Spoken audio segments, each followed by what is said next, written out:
Cənab Azərbaycan Respublikasının Prezidenti İlham Əliyev cənablarına üst tutaraq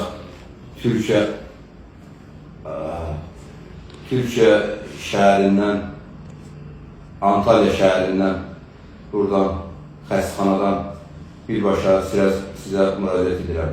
Cənab Prezident, bildiyiniz kimi mənə saldırı etmişdir Adil Əliyev.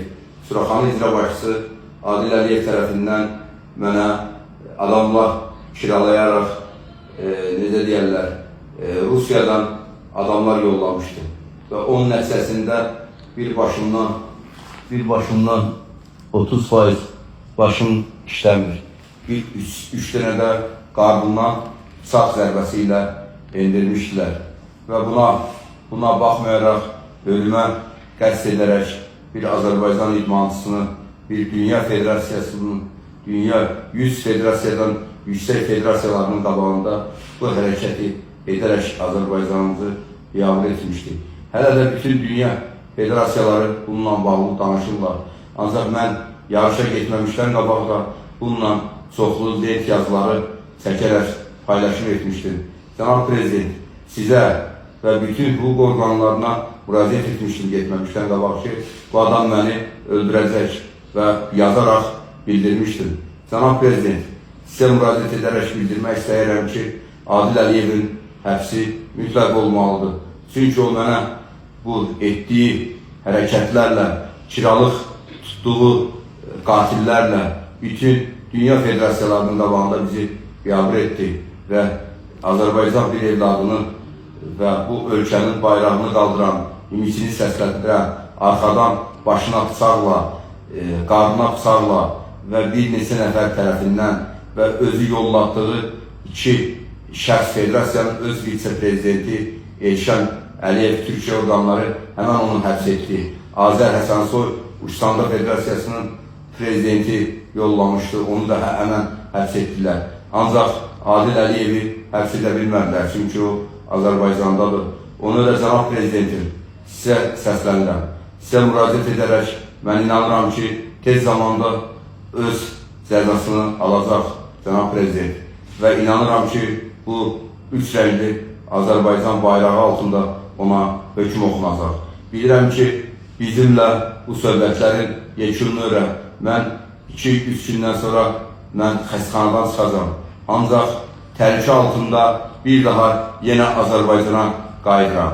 Mən inanıram ki, Azərbaycana qayıtmam onun həbsi ilə bağlı olacaq.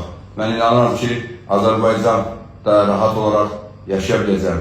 Çünki biz bu ölkənin mərd övladları olaraq, sizin mərd əsgərləriniz olaraq biz sizin dövrünüzdə yetişdik, boya başa çatdıq.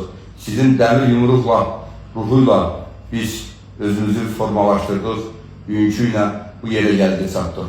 Cənab Prezident, sizdən xahiş edirəm ki, göstəriş verəsiniz ki, bu məsələ ilə bağlı bu qanunverici orqanlar biraz da ciddi məşğul olsunlar və cinayətkarın tutulması və bu dəqiqə qapını açsaq 10-20 Türk jandarması qapının ağzında durub. Bunların qapısının ağzında durmasının səbəbkarı hamısı Adil Əliyevdir. Bütün gələn, baxan, gedən gülür bizə. Hamısı bizə bir, necə deyərlər, pis formada baxır ki, Azərbaycanda belə bir şeylər hələ də davam edilmir. Ancaq buna baxaraq biz inanırıq ki, Azərbaycanda belə şeylər davam etməyəcək və siz bu mənə qarşı olan qatillər tutulub, 7 nəfər tutulub, ancaq ona baxmayaraq onun göstərişini verən var. Azərbaycandan göstərişini verən Adil Əliyevdir. Mən adı sakit, adı bir idmançıyam. Mənim heç kəslə heç bir düşmənçiliyim ya heç bir artıq, heç bir nifahım yoxdur ki, bunu etsin. Və özü də dəfələrlə söyləmişdi ki, bu hesabı edəcəm. Özü söyləmişdi, dəfələrlə söyləmişdi. Və Muay Thai Federasiyası mənimdir və özünə hər zaman Cənab Adil Əliyev deməklə özü onunla qururlanır.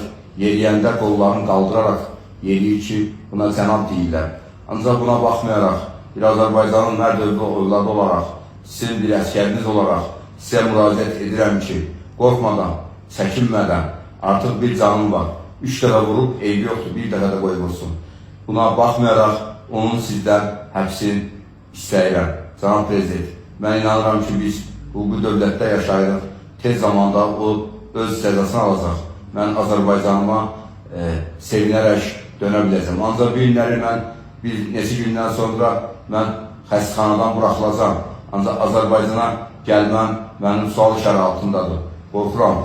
Onu Azərbaycanda mənə hansı reaksiyanı veriləcək, kimləri qabağıma çıxardacaq.